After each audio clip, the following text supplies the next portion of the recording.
Good afternoon, Miss Claudine. Afternoon, ma'am. Okay, Miss Claudine, can you tell me about yourself? I'm Claudine Pilpenosa, 32 years of age, from Bohol. Okay, I have few questions for you to answer, so let's start. Why do you want to work as a maid? I work as a maid so that I can help my family. Why you choose Malaysia when there is a lot of other country? I use Malaysia because Malaysia is near in the Philippines.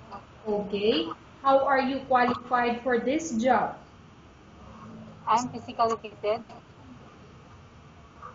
Okay, may I know what is your education level is? I'm college level.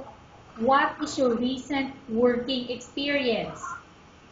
I'm a cashier. I'm a sales lady, and I'm a production operator. Okay, have you worked abroad before? No, ma'am. Do you have experience of taking care of baby? Yes, ma'am, because I have one daughter. Okay, what about elder or older people? Do you have experience? No, ma'am. But are you willing to take care? Yes, ma'am. Do you have any other special skills? Like cooking and cleaning. Are you willing to learn new skills? Yes, ma'am. Are you willing to work with a family where the mother-in-law or any relatives stay together? Yes, ma'am. Currently, are you still working now? No, ma'am. Do you know how to cook? Yes, ma'am, but in Filipino dishes only, Okay, can you tell me what Filipino dishes or food that you can cook in Filipino? like rice, fried chicken, and meat. Okay. Are you aware that you will have to do washing, cleaning, ironing, and cooking? Yes, ma'am. From all the house chores or household works such as cooking, cleaning, ironing, and washing, which do you like most? Cleaning, ma'am. If ever you were selected to work in Malaysia, who will take care of your kids? My parents, ma'am. You are not allowed to use handphone during working hours. Yes, ma'am. Okay? You are only allowed to use handphone after you finish all the works and when going to bed. Yes, ma'am. You are strictly needed to surrender the handphone to your employer in the morning, and your employer will return back to you once you're going to bed. Yes, ma'am. If ever your employer finds out that you're abusing of using your handphone and it's affected your work performance, your employer will confiscate your handphone and you're not allowed to hold it anymore. Instead, your employer will allow you to call to your family 3 times in a month. You're only allowed to bring normal phone and you're not allowed to bring smartphone. Are you agreed for the terms and condition? Yes, ma'am. Are you agree to the rules and regulation for the handphone? Yes, ma'am. How many years is the contract as you agreed and understand? 2 years contract. Can you describe for me your ethics or your attitude? I'm a loyal person. How can you assure to us that you will work hard in Malaysia?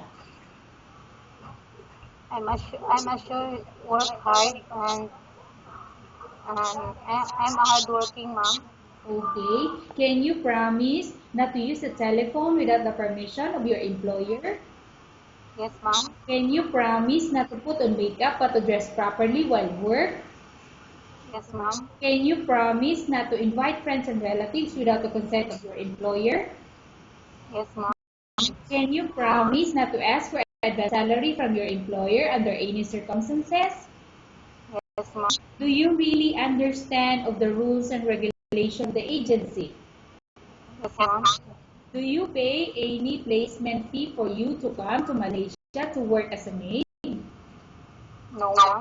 Do you have any history of sickness, example, No, ma'am. do you suffer from any sickness, allergy, or physical defect? No, ma'am. Have you suffered from any serious illness?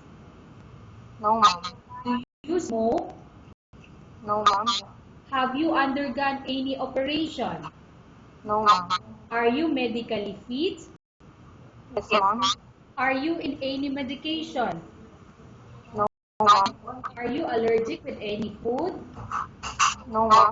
Are you for the employer of any race? Ma'am.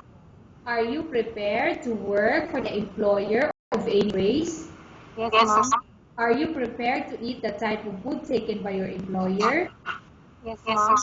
Are you afraid of being left alone in the house? Yes, ma'am. Let me rephrase or let me repeat the question. Are you afraid of being left alone in the house? No, ma'am. Are you afraid of dogs or other pets? No, ma'am. Can you promise to work according to instruction from your employer? Yes, ma'am. Do you have any immediate family working in Malaysia? No, ma'am. Okay, Miss Claudine, we have finished our question section. Let's go to case study.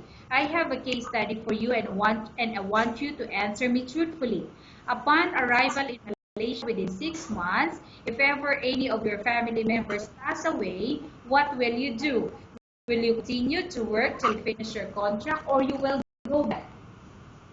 I will finish my contract, ma'am. Tell us about yourself and why do you want to work in Malaysia as domestic help? Want to work in Malaysia as a domestic helper so that we can help my family. Okay, Miss Claudine, what do you want to tell to your employer who watching your video? Ma'am, that I'm hardworking and honesty person. Thank you, ma'am.